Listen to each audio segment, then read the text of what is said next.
বর্তমান তারেক রহমান উনি বাংলাদেশে এসেছেন, উনি যে ধরনের শোডাউনগুলো দিয়ে যাচ্ছেন এগুলো নিয়ে ইলেকশন কমিশন চুপ রয়েছে। আমরা ধরেই নিচ্ছি আরেকটা ফেসিজমের দিকে আমরা যাচ্ছি। তো এখনো যারা বাংলাদেশের মানুষ আছেন, আমরা আপনাদের কাছে যাব, বিবেকের কাছে যাব, আপনারা প্রশ্নগুলো তুলবেন। বিএনপি যে ধরনের শোডাউনগুলো দিয়ে যাচ্ছে, ছবির মোহনা দিয়ে যাচ্ছে, আমরা খালেদা জিয়ার প্রতি শ্রদ্ধা রাখি, কিন্তু খালেদা জিয়া শুধু বিএনপির নয়, বাংলাদেশের সকল মানুষের। কিন্তু খালেদা জিয়াকে ব্যবহার করে কেউ যদি নির্বাচনী ফায়দা হাসিল করতে চায়, এটা বাংলাদেশে সঠিক না, এটা খালেদা জিয়ার প্রতি অসম্মান করা হয়। এবং জিয়াউর রহমান যে পথ দেখিয়েছেন সেই পথে আমাদের যাওয়া উচিত। বাংলাদেশ পুনর্গঠনে উনি 19 দফা দাবি দিয়েছিলেন, যে 19 দফা দাবিতে অর্থনৈতিক বৈষম্য দূর করে কিভাবে বাংলাদেশ গঠন করা যায় সেই কথাগুলো বলেছেন।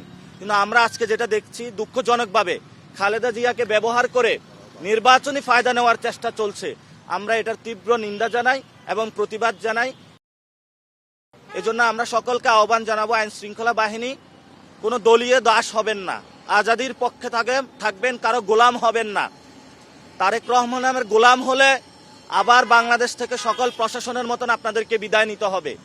এজন্য আপনারা যদি গোলাম হতে হয়, জনগণের গোলাম হবেন, তাহলে জীবনের মুক্তি খুঁজে পাবেন।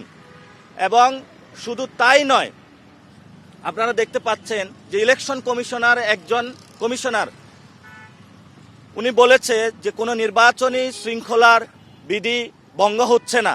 আমরা মনে করি নির্বাচন কমিশন দিনে দিনে তার আস্থা হারাচ্ছে। এজন্য নির্বাচন কমিশনকে জনগণের কাছে জবাবদিহিতামূলক আচরণ করার জন্য আমরা তাদেরকে অনুরোধ জানাচ্ছি।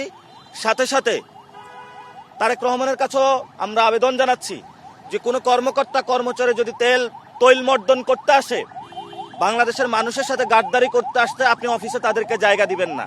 এনএসআইয়ের মতন একটি আমাদের সমৃদ্ধশালী প্রতিষ্ঠানকে যদি দলীয় কাজে ব্যবহার করা হয়, আমরা এটা তীব্র নিন্দা এবং প্রতিবাদ জানাচ্ছি।